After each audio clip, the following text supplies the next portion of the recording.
আজ এই ভিডিওতে তোমাদের করা কিছু প্রশ্নের উত্তর নিয়ে হাজির হয়েছি। দেখো, তোমরা যে প্রশ্নগুলো গতকাল থেকে আজকের সকাল অবধি করেছো, আমি সেই সমস্ত কিছু প্রশ্নের উত্তর দেব। এই প্রশ্নগুলো হয়তো অনেকের মনে থাকতে পারে, প্রত্যেকের উত্তর আশা করছি পেয়ে যাবে, এবং আমি আমার সাধ্যমতো উত্তর দেওয়ার চেষ্টা করছি। কাজেই তোমাদের এবার থেকে এসএলএসটি বা গ্রুপ সি গ্রুপ ডি সংক্রান্ত কোনো ডাউট থাকলে তোমরা কমেন্ট বক্সে কমেন্টস করতে পারো। আমি প্রতিদিন ঠিক সন্ধ্যে 7টার সময় আমি এই সমস্ত প্রশ্নের সাধ্যমতো উত্তর দেওয়ার চেষ্টা করব। তো আজকে প্রথমে যে প্রশ্নটা করেছেন যে নবম দশমের ভেরিফিকেশানে এমএসসি সার্টিফিকেট লাগছে, অর্থাৎ মাস্টার্সের সার্টিফিকেট কি লাগছেই, না শো করালে কোনো সমস্যা হবে, নাকি শুধুমাত্র গ্র্যাজুয়েশনের মার্কশিট বা সার্টিফিকেট দিয়ে হয়ে যাবে? দেখো, এটা সম্পূর্ণ ডিপেন্ড করছে তুমি ফর্ম ফিল আপ করার সময় তুমি কিসের মার্কশিট শো করেছিলে, তুমি কিসের নাম্বারটা শো করেছিলে, গ্র্যাজুয়েশন না মাস্টার্স। অনেকে এমন হয় যে গ্র্যাজুয়েশনে 50% মার্কস ছিল না, তাই সে মাস্টার্সের মার্কস দেখিয়ে ফর্ম ফিল আপ করেছিল। বিষয়টা ভালো করে জেনে নাও, বুঝে নাও। তুমি যদি ফর্ম ফিল আপ করার সময় মাস্টার্সের মার্কস শো করিয়ে ফর্ম ফিল আপ করে পরীক্ষায় বসো, তাহলে তোমার কিন্তু অবশ্যই গ্র্যাজুয়েশন প্লাস মাস্টার্সের সার্টিফিকেট শো করাতে হবে। আর তুমি যদি ফর্ম ফিল আপের সময় মাস্টার্সটা উল্লেখ না করো, সেক্ষেত্রে তুমি মাস্টার্সের সার্টিফিকেট মার্কশিট তুমি শো করাতে বাধ্য নয়। তখন তোমার সেক্ষেত্রে কিন্তু শুধুমাত্র গ্র্যাজুয়েশনের মার্কশিট দেখে তোমার সমস্ত কাজ কিন্তু হয়ে যাবে।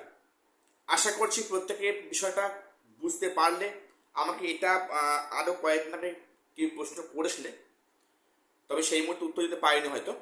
তাহলে তুমি যদি ফর্ম ফিল আপ করার সময় মাস্টার্সের মার্কস শো করিয়ে ফর্ম ফিল আপ করো, তোমার মাস্টার্সের সার্টিফিকেট এবং মার্কশিট মাস্ট লাগবে, অন্যথায় শো করার কোনো প্রয়োজন নেই। এবারে যে প্রশ্নটা করেছেন, আমি নামগুলো উল্লেখ করছি না, 2011 সালের পরে কাস্ট সার্টিফিকেট কি ভেরিফিকেশনে জোর দিচ্ছে? অর্থাৎ নবম দশমের যে ভেরিফিকেশন হচ্ছে, সেখানে 2011 সালের পরে এসসি এসটি ওবিসি বা ইডাব্লিউএস যে কাস্ট ক্যাটাগরি, সেখানে কি আপডেশন না করলে কোনো সমস্যা হচ্ছে? সেখানে কি বাদ পড়ে যাব? দেখো বলি, যাদের হাতের লেখা সার্টিফিকেট আছে, সেক্ষেত্রে আমি বলবো তোমরা ডিজিটাল সার্টিফিকেট সঙ্গে রাখো, মানে নাম্বারটা সঙ্গে রাখো। যাদের হাতের লেখা সার্টিফিকেট রয়েছে তারা অবশ্যই ডিজিটাল সার্টিফিকেট নাম্বারটা অনলাইন থেকে বের করে একটা প্রিন্ট আউট কপি ওর সাথে সঙ্গে রাখবে। আর যাদের 2018-19 দিকে ইস্যু হয়েছিল, এই মুহূর্তে তোমরা এখনো হয়তো ভেরিফিকেশন করতে পারোনি, তোমরা সেক্ষেত্রে তোমাদের কাছে যেটা আছে সেটাই সঙ্গে রাখো। এ নিয়ে বাড়তি চাপ বা টেনশনের কোনো দরকার মনে হয় না আছে বলে। আর ভেরিফিকেশনের জন্য মানে কাস্ট ক্যাটাগরি আপডেশন না করার জন্য তোমার যে পার্থিবল বাতিল হবে এমনটা কিন্তু নয়। কাজেই যাদের ম্যানুয়াল সার্টিফিকেট তারা অবশ্যই কিন্তু ডিজিটাল সার্টিফিকেট নাম্বারটা একটা প্রিন্ট আউট করে তোমরা অনলাইন থেকে বের করে সঙ্গে নিয়ে যাও। এবং যাদের হাতের মানে যাদের কম্পিউটারাইজ সার্টিফিকেট কিন্তু এখন ভেরিফিকেশন করা হয়নি, সেক্ষেত্রে তোমরা যেটা আছে ওটাই নিয়ে যাও, এক্ষেত্রে মনে হয় সমস্যা হবে না, হওয়ার কথা কিন্তু নয়। এরপরে তিনি প্রশ্ন করেছেন 2016 কি যোগ্য শিক্ষকরা চাকরিতে ফিরবেন? দেখো, এই প্রশ্নটা একটা জটিল প্রশ্ন। কেন বলছি, এ নিয়ে কিউরেটিভ ফাইল হয়েছে সুপ্রিম কোর্টে এবং সেই মামলা এখনো বিচারাধীন আছে। এবং এই সরকার কিন্তু ক্ষমতায় আসার আগে বলেছিল যে আমরা ওএমআর কপি নিয়ে আমরা যোগ্যদের চাকরি ফিরিয়ে দিতে সুপ্রিম কোর্টে মানে যাওয়ার প্ল্যান করবে। কিন্তু ক্ষমতায় আসার পরে সেই অর্থে আমরা দেখতে পাচ্ছি না যে এই সরকার 2016 যোগ্যদের চাকরি ফিরে দেওয়ার কোনো পদক্ষেপ করছেন বলে, অন্তত আমার তো মনে হচ্ছে না। কাজেই 2016 চাকরি ফিরবেন কি ফিরবে না সে বিষয়ে এখনই এই মুহূর্তে স্যাঙ্গুইন কোনো ডেটা পাওয়া যাচ্ছে না বা বলা যাবে না।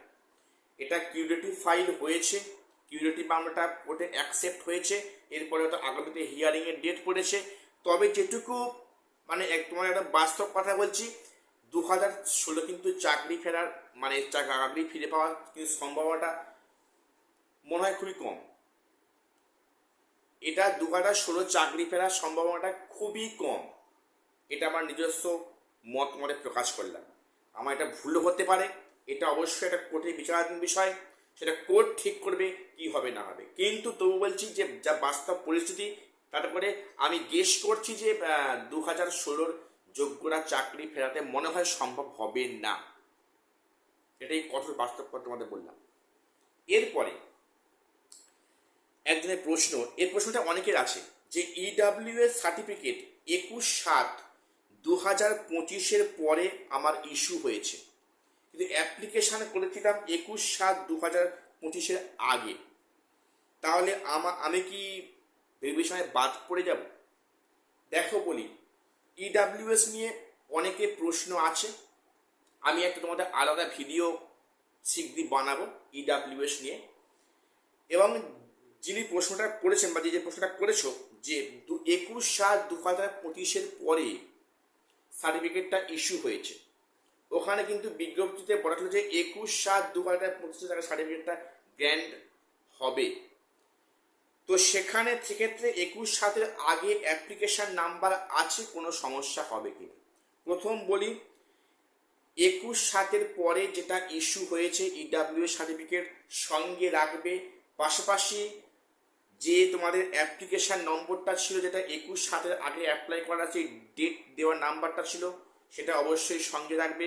প্লাস চেষ্টা করো কারেন্ট ইয়ারের ইডাব্লিউএস সার্টিফিকেট অ্যাপ্লাই করে নেওয়ার জন্য বা সেই সার্টিফিকেটটা নেওয়ার জন্য, কারণ সেখানে ওল্ড ইয়ার থাকলেও নিচ্ছে, সেখানে যদি অ্যাপ্লিকেশান নাম্বারটা ঠিকঠাক ইনপুট করা যায় বা দেওয়া যায় সেক্ষেত্রে কোনো সমস্যা কিন্তু হবে না। অন্যথায় তুমি বাদ পড়লেও কিন্তু পড়তে পারো। যেহেতু সার্টিফিকেটটা 21/7/2025 পরে, বাট অ্যাপ্লিকেশন নাম্বারটা 21/7/25 আগে আছে, সেক্ষেত্রে application number with old copy সঙ্গে রাখো, সমস্যা হওয়ার কথা নয়, হয়তো সমস্যা হবে না। তো আমি আজকের এই মেনলি 4টে তোমাদের প্রশ্নের উত্তর দিলাম আমার সাধ্য মতো। যদি কোনো ভুল হয় অবশ্যই কমেন্টসে বলবে যে আমার এই জায়গাটা ভুল ভ্রান্তি হয়েছে, সেটা আমি অবশ্যই কারেকশন করে নেব। কাজেই তোমাদের এসএলএসটি বা গ্রুপ সি গ্রুপ ডি সংক্রান্ত কোনো ডাউট থাকলে তোমরা অবশ্যই কমেন্ট বক্সে কমেন্টস করবে। আমি আজকের থেকে কালকে দুপুর অবধি যা কমেন্টস মানে পাবো আমি তোমাদের সামনে আগামীকাল আবার সন্ধ্যা 7টায় এই একই ভিডিও মানে একই ধরনের ভিডিও নিয়ে আমি হাজির হব। আজ শেষ করলাম, দেখা হচ্ছে পরের ভিডিওতে।